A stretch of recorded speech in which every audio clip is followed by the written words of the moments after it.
In the previous episode, Gi-yoon's team was about to lose the game of tug-of-war, so Sang-woo thought of a last-minute plan. He asked everyone to loosen their grip on the rope for a few seconds so their opponents would fall down. As they do, Gi-yoon, who is at the front, almost falls off the bridge, but the plan works and their opponents trip and fall, losing their hold on the rope. The team uses this opportunity to pull the rope harder than ever and finally wins the game. They lie on the ground in exhaustion, feeling the adrenaline rush in their bodies. While returning back to their room, the girl who Sae-byok had recruited, Ji-young, makes fun of a team member who happens to be a priest. They return to the room to see Deoksu's team talking to each other. Min-yo stares at the man, subtly telling him she doesn't need him anymore. The group then sits together while talking. Min-yo tries to charm everyone, so they will favor her. She also belittles Ali for being a foreigner and asks to see his passport. As they talk, it is announced that the lights will be off in some minutes. They know people might start killing at night, so the group plans to make a barricade and stay awake in pairs to keep watch.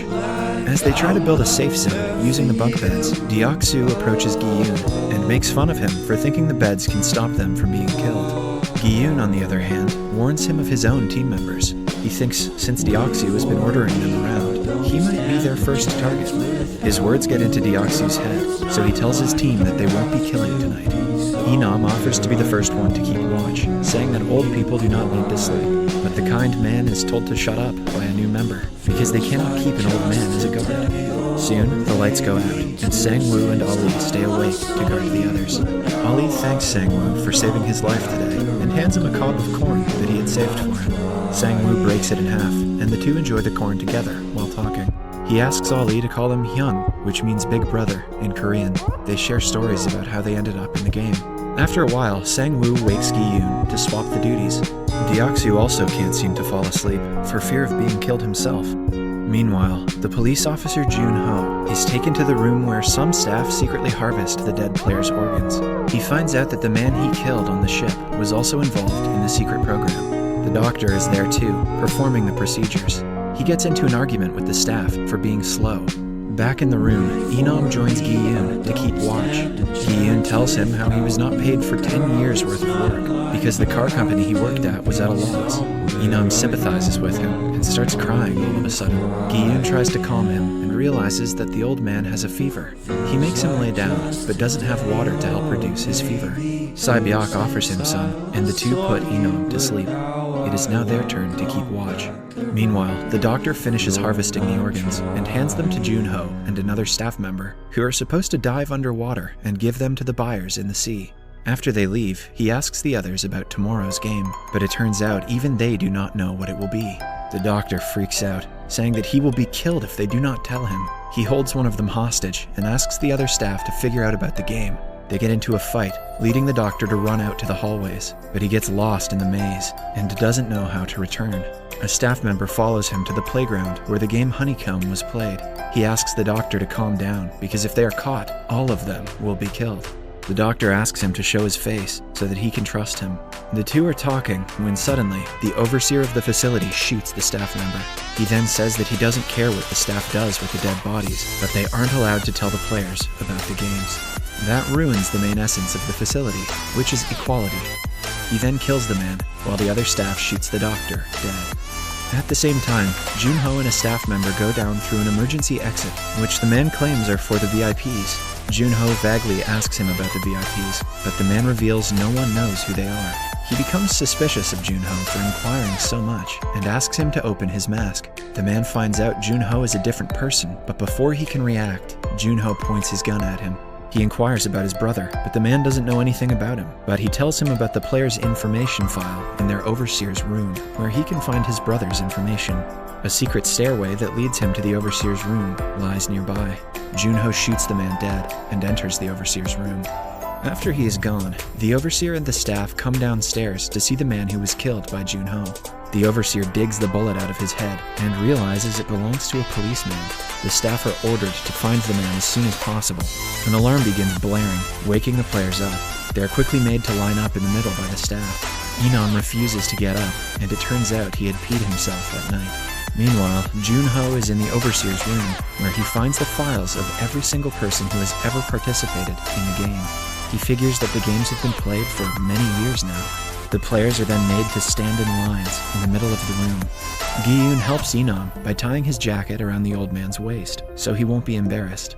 After that, the players are then taken outside, through the halls, where everyone is horrified to see the dead bodies of the doctor and the staff who helped him, hung from the ceiling. An announcement is made, saying that this will happen to anyone who breaks the rules for their own benefit. In the meantime, Junho is still in the overseer's office, taking pictures of the documents he thinks are important. He is searching for his brother's file when he hears a phone ringing outside. The overseer comes into the room and picks it up. He talks to a foreign man in English about a minor disturbance that happened between the staff, and assures the person on the other end everything will be good when the VIPs arrive. After the overseer leaves, Junho picks up the phone and tries to call the number back, but to no avail.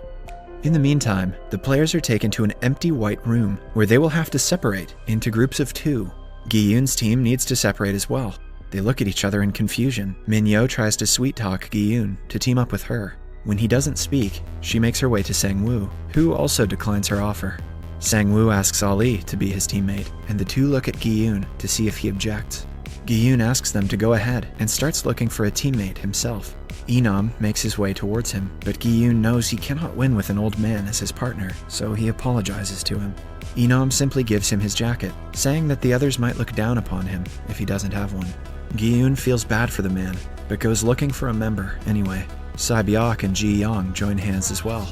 A man asks Gi-yoon to be his teammate. He reveals that since the doctor is dead, it leaves an odd number of players, so the one with no partner will probably be killed. Gi-yoon looks at Inam, sitting alone in a corner, and feels awful for abandoning him, so he asks the old man to be his partner. In the end, the one person who doesn't have a partner is Min-yo. She makes a fuss about them not being able to win without her. As the players make their way to play the game, she is taken away by the guards. The players are then brought to a mock neighborhood with several houses and streets. Inam and Gi-yoon talk about the alleyways looking like their childhood homes, while Ali and Sang-woo promise each other that they will win the money together for their families. However, all of their plans fail when it is announced that the pairs will be going against each other. They are given 10 marbles each and told to play any game they want to with them. Most of them choose either a game where you should throw the marbles into a pit, or a game in which one guesses how many marbles the other person has. They are given 30 minutes to complete the game. Gi-yoon is shocked, but Inam seems to be looking at the marbles in fascination. He has completely forgotten what he was here for. As the game begins, everyone starts playing, but Inam goes around the blocks looking for his house. Gi-yoon tries to stop him, but he doesn't want to play the game, saying that it is childish. At last, Gi-yoon slams the old man to the wall in frustration, knowing that both of them will die if they do not play. Inam trembles in fear and accepts. At the same time, Ali and Sang-woo, who treat each other like brothers, have to go against each other now.